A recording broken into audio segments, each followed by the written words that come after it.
Class point tutorial YouTube চেনেলটোলৈ সকলোকে স্বাগতম। আজি আমি পঢ়িম সমান্তৰ প্ৰগতি। সমান্তৰ প্ৰগতি দশম শ্ৰেণী অনুশীলনী 5.2।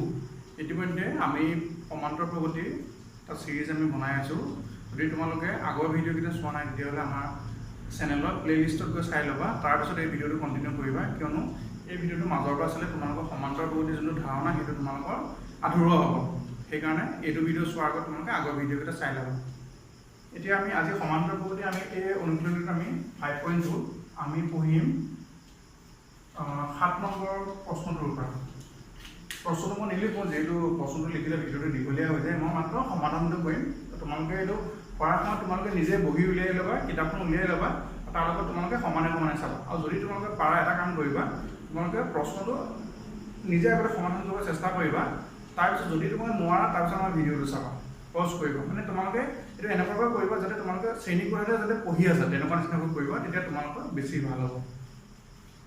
এতিয়া প্ৰশ্নটোত চোৱা, ইয়াতে তোমাৰ দিয়া আছে এটা সমান্তৰ প্ৰগতি 11তম পদটো 38। 11তম মানে কি লিখিব পাৰোঁ আমি A11 ইকুৱেল কিমান দিয়া আছে 38 আৰু দিয়া আছে যে 16তম পদ মানে A16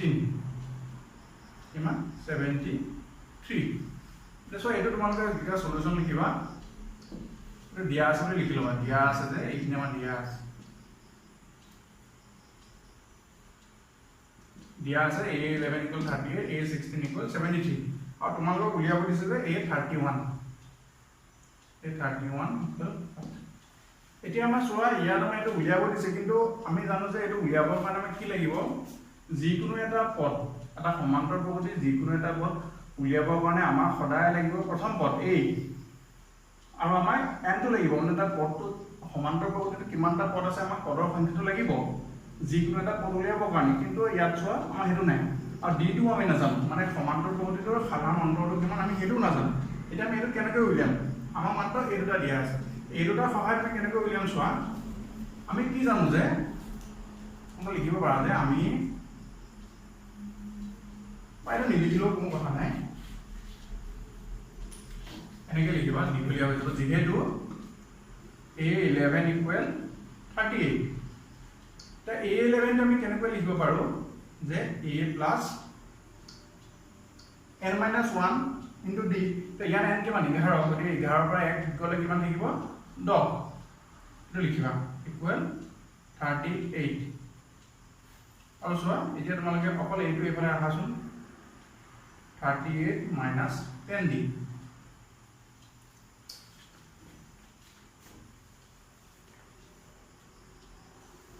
এইটো চোৱা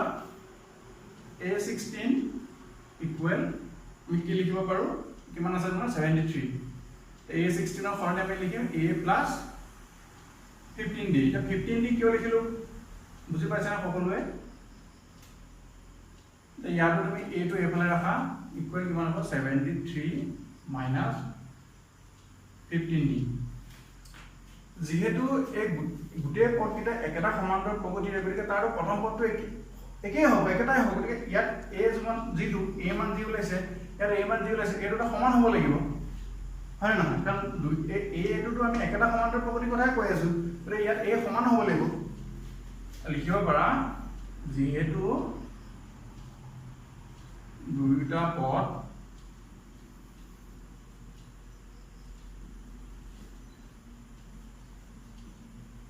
একেটা সমান্তৰ প্ৰগতিৰ, এটাকে কি হ'ব এইটো আৰু এইটো কি হ'ব সমান হ'ব। 38 minus 10d equal 73 minus 15d। এতিয়া চোৱা কোনটো কোনফালে নিলে আমাৰ সুবিধা হ'ব। ইয়াত 10d মাইনাছ আছে, সিফালে গ'লে প্লাছ হ'ব, কিন্তু এইফালে হ'ব এইটো মাইনাছ আছে ডাঙৰটো, গতিকে ইয়াক তুমি এইফালে লৈ আহা। 15dটো মাইনাছ আছে, এইফালে লৈ আহা 15d, আৰু যিহেতু d মানটো আমি উলিয়াবই লাগিব, তাক এইফালে আনাটোৱে আমাৰ মানে ভাল। 15d মাইনাছ 10d আৰু এইফালে আছে 73, 38টো কিন্তু কি হ'ব প্লাছ আছে, এইফালে গ'লে হ'ব মাইনাছ 5d আৰু এইফালে কিমান হ'ব তোমাৰ 20 25। হয় নহয়? 13 পৰা 5 5 3 গলে 3 35 একে d ইকুয়াল কিমান হ'ব 7 ঠিক আছে একেলগে পাতি লব এটা পিছৰখিনি আমি পাতিম এটা কি হল এই d মানটো যদি আমি এটাত যদি বহুৱাই দিওঁ তেতিয়া আমি এইটো পাম আৰু আমাক যেহেতু এই 31 উলিয়াব লাগিব গতিকে আমাক এই গুটেকিটা মানে লাগিব a মানো লাগিব আমাক d মানো লাগিব d মানটো বাৰু পালো তে d মানটো আমি যিকোনো এটা বহাই দিলে হ'ল আমি ইয়াতে বহাই দিব পাৰো ইয়াত বহালে আমি a মানটো পাই যাম তে d মানটো আমি এদিতে পাম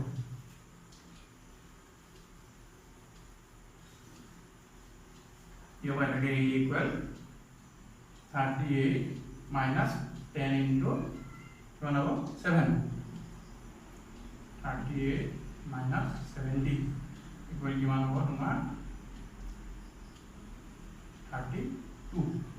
minus 32 মই a equal minus 32 এমন উলিয়াব লাগে কিমান a 31 তে a 31 equal a plus এটো নিলিখিলেও কোনো কথা নাই তথাপি মই তোমালোকে বুজিবৰ কাৰণে লিখি দিছো a কিমান -32 প্লাস n কিমান 31 minus 1 d কিমান 7 minus 32 এটো কিমান হ'ব দিয়া plus 30 into 7 minus 32 plus কিমান হ'ব এটো 10 বাদ দিলে 178 এটি হল মই 31 কিমান হ'ব 178 আপনাৰ প্ৰশ্নটো তোমাৰ এটো ধৰি একে ইয়াত তোমাৰ 50টা পদ বুলি দিয়া আছে আৰু শেষ পদটো 106 দিয়া আছে তাৰ মানে 106 টো এটো an50 এটো a50 মানে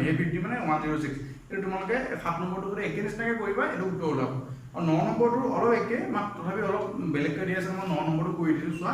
9 নম্বৰ তোমাৰ দিয়া আছে a3 মানে 3 নম্বৰ পদটো দিয়া আছে 4 আৰু a9 দিয়া আছে -8 আৰু তোমাক সুধিছে যে কোনটো পদ 0 হ'ব মানে কোনবা এটা পদ আছে ধৰা আমি নাজানো কে নম্বৰ যে পদটো আমি তাতে এই n বুলি ধৰিছো এতিয়া কথাটো হ'ল এই n টো ইয়াত 0 এই পদটো 0 কিন্তু আমাৰ এই n টো উলিয়াব লাগিব 10 নম্বৰ পদটো মানে এটো 0 হৈছে কেনেকৈ উলিয়াম আমি এটো যে আগৰটো মানে একদম একেই নিচিনাকে কৰিবা যেহেতু a3 4 a3 টো আমি কি বুলি লিখিব পাৰো যে a + 2d = 4 গতিকে a = কিমান হ'ব 4 - 2d একেখিনি কথাৰ ওপৰতে বেছ কৰি গুটি অনুকলন দিয়া হৈছে গতিকে তোমালোকে মাত্ৰ সেই ফৰ্মুলাটো an = a + n - 1 * d এই কথা মনত ৰাখিলে এটো ব্যৱহাৰ কৰি তোমালোকে গুটি অনুকলনটো কৰিব পাৰিবা তাৰ পিছত লিখিবা a3 টো কৰিলো a9 কিমান হ'ব a9 = -8 এটা a9 টো কি বুলি পাতিম a + 8d = -8 a equal কিমান হ'ব -8 - 8d আপুনি নিচিনাকৈ লিখিবা যেহেতু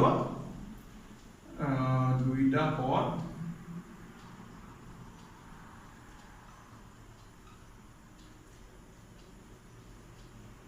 একেটা সমান্তৰ প্ৰগতি এটাকে কি হ'ব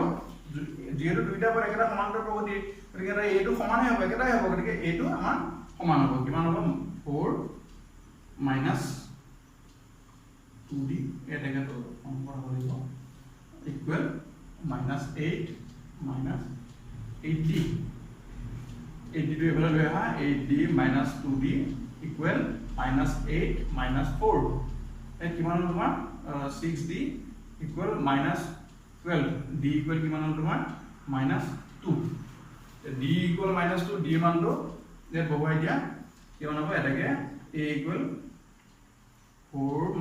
2 into -2 4 plus 4 ইকুৱেল হ'ব তোমাৰ 8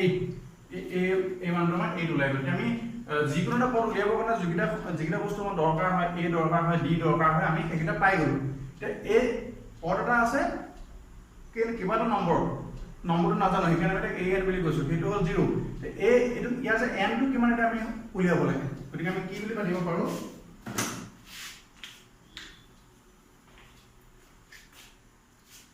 একেলগে লিখি লবা ইয়াৰ পিছৰখিনি মই এইফালে মুছি দিছো এইফালে কৰো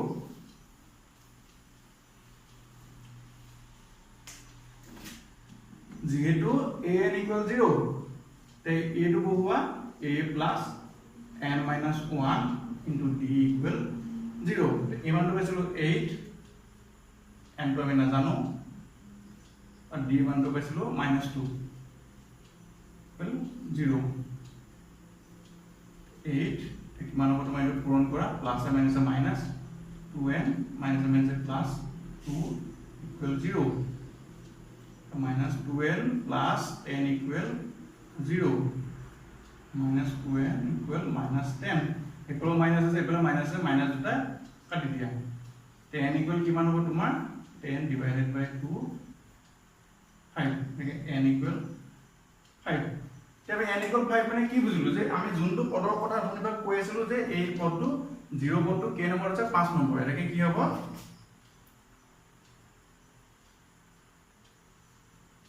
এনেকে লিখা 5 তম মানে পঞ্চম বুলি লিখি এনেকে লিখিছো তম পদটো কি হ'ব শূন্য হ'ব এইটো তোমাৰ 9 নম্বৰটো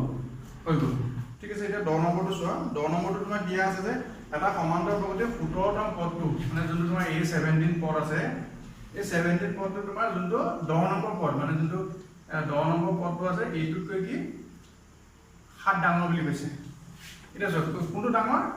এইটো ডাঙৰ এইটো কৈ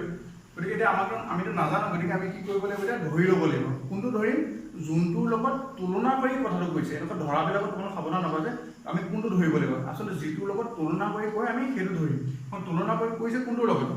10 নম্বৰটোৰ লগত গতিকে আমি কি কৰিব লাগিব আমি 10 নম্বৰটো ধৰিব লাগিব ঠিক আছে আমি ধৰি লওঁ যে ধৰা হ'ল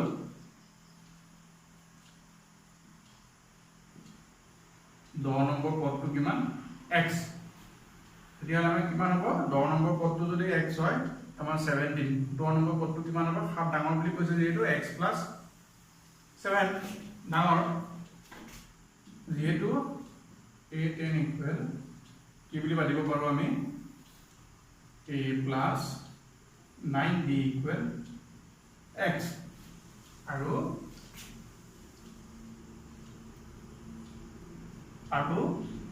a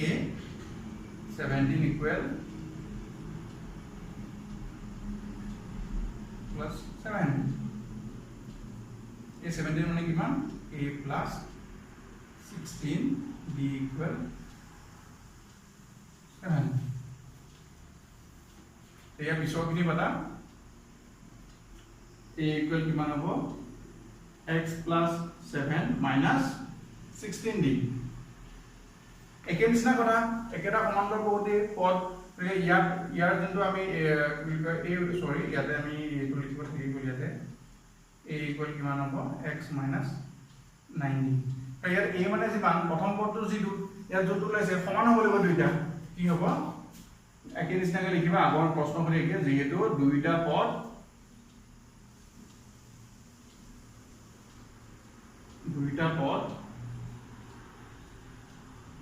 একেটা সমান্তৰাল প্ৰগতিৰ এটাকে কি হ'ব তোমাৰ এটো জি ওলাইছে a মান যিমান ওলাইছে ইয়াৰ a মান যিমান ওলাইছে দুইটা কি হ'ব লাগিব সমান হ'ব লাগিব কি বুলি পাতিম x minus 9d equal x plus 7 minus 16d এটা সো এফালে x আছে এফালে x আছে দুইটা একে চিন পজিটিভ কৰি এটা কাটি দিয়া কাটি কি দিছো এফালে এনে মাইনাস হ'ব ইনো পটাপটি যাব গতিকে আমি ইয়াতে কাটি দিছো 16d টো এফালে মাইনাস আছে এফালে লৈ আহা কি হ'ব প্লাস 16d minus 9d এফালে কিমান নিকলে তোমাৰ 7 16d minus 9d ইকুৱেল কিমান হ'ব 7d ইকুৱেল 7 d ইকুৱেল কিমান হ'ব তোমাৰ 7/7 কিমান হ'ব একে d ইকুৱেল 1 এটা মই হেতু কৰিছে যে সমান্তৰাল প্ৰগতিটো সাধাৰণ অন্তৰ নিৰ্ণয় কৰে এটা মই ওলাই গ'ল d ঠিক আছে বুজি পালা কিবা বুজি নাপালে তোমালোকে কমেন্টত জনাবা তাৰ পিছত আহিব আমাৰ 11 নম্বৰ প্ৰশ্নটো চোৱা এটা সমান্তৰাল প্ৰগতি দিয়া আছে 11 নম্বৰটো এটা সমান্তৰাল প্ৰগতি আছে 3 5 27 39 এই সমান্তৰাল প্ৰগতিটো যোনটো 54তম পদ 54 এই পদটো তোমাৰ কোনটো পদ কৰিছে 54তম পদটোকৈ 132 নাম কি দিয়া আছে 11 টো তোমাক দিয়া আছে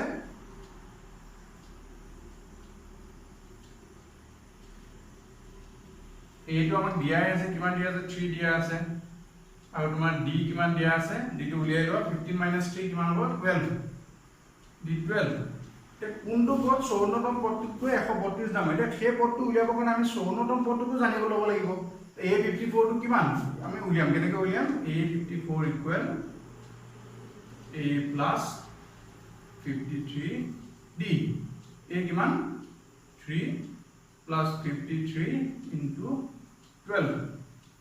3 plus কিমান হ'ব এটো 637 তোমালোকে ভাবিব পাৰে এটো মই 53 লগত 12 টো মই মুখতে কেনেকৈ পূৰণ কৰিলো তোমালোকে পাইবা কেতিয়াবা কি হয় পৰীক্ষাত আমাক কিছুমান সময় ৰাহি কৰিবলগীয়া হয় এতিয়া নহ'লেও পিছত কেতিয়াবা তোমালোকে কিছুমান কম্পিটিটিভ এক্সাম দিলে আমি পূৰণ যোগ বিয়োগ এইবিলাক আমি খুব মানে সহজে কৰিবলগীয়া হয় মুখতে কৰিবলগীয়া হয় এটা তোমালোকে কেনেকৈ কৰিব পাৰা এটা 53 টো তোমালোকে 50 plus 3 বুলি ভাবিব পাৰা 50 plus 3 এটা 5 16 গুণ সৰি 5 12 গুণ 60 যেটা অৰ্ডাৰ কৰিছে 50 মানে 6 হ'ল আৰু 12 দিন 37 36 মানে কেনেকৈ পাম আৰু এটা নিয়ম আছে মই পিছত কেতিয়াবা কম যে ভিডিওটো মেইন কথালৈ আহো তাৰ 54 নম্বৰ যোনটো পদ আছে এটা আমি পাই গলো 639 এটা সুধিছে কোনটো পদ এটোকৈ ডাঙৰ কোনটো পদ ডাঙৰ আমি ধৰি লম যে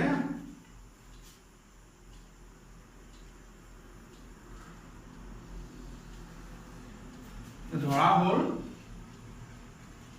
মই নাজানো কোনটো পদ ডাঙৰ আমি ধৰিলো ধৰা যে an মানে an নম্বৰ যোনটো পদ আছে সেইটো তোমাৰ যোনটো 54 পদ আছে a54 প্লাস কিমান কিমান ডাঙৰ 132 ডাঙৰ এই 54 নম্বৰ যোনটো পদ আছে তাতকৈ 132 ডাঙৰ এটা a54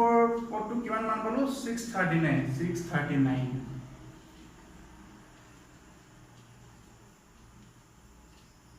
যোগ কৰা 700 তাৰপিছত 30 60 আৰু 11 771 an মানে 771 কোনটো পদ পদটো আমি পদটো কিমান হ'ব আমি হেতুহে পালো কোনটো পদাটো আমি নম্বৰটো গম নাপালো তা এনটো গম নাপালো তে এনটো আমি উলিয়াম কেনেকৈ উলিয়াম যেহেতু an equal a plus n minus 1 into d equal কিমান হ'ব a মানে কিমান পাইছো 771 t মান কিমান আছে 3 n টো আমি উলিয়াব লাগিব n minus 1 into d মানে কিমান আমাৰ 12 771 equal 3 তাৰপিছত কিমান হ'ব plus 12n minus 12 771 equal কিমান হ'ব এটো 3 এফালে minus 12 কিমান হ'ব তোমাৰ minus 9 plus 12n 12n টো একেফালে ৰাখা 12n টো আমি একেফালে আছে ধৰিলো তাৰ মানে কি হ'ব তুমি 9 টো আমি এফালে লৈ 771 plus 9 12n কিমান হ'ব 780 n ৰ মানটো উলিওৱা 780 divided by 12 কিমান হ'ব এটো 12 78 মানে 6 বাৰ যাব 6 বাৰ গুণ 72 আৰু বাকি থাকিলে 6 60 যাব 5 বাৰ 65 তাই আমি ইয়াত কি পালো আমি যে 65তম যোনটো পদ আছে 65তম যোনটো পদ হেতু 54তম পদতকৈ 132 ডাঙৰ তোমালোকে তো তলতে লিখি দিবা মই ঠাই নাই লিখি নিদুম লিখিবা যে এটাকে 65তম পদটো 54তম পদতকৈ 132 ডাঙৰ হেতু আমাৰ 11 নম্বৰটো হৈ গল ঠিক আছে আজি ভিডিওটো আমি মানে শেষ কৰো ইয়াৰ পিছৰ প্ৰশ্নখিনি আমি পিছৰ ভিডিওত সামৰি লম যদি তোমালোকে ভিডিওটো ভাল পোৱা লাইক কৰিবা কিবা বুজি নাপালে কমেন্ট কৰিবা আৰু যিসকল নতুন তোমালোকে চেনেলটো সাবস্ক্ৰাইব কৰিবা ধন্যবাদ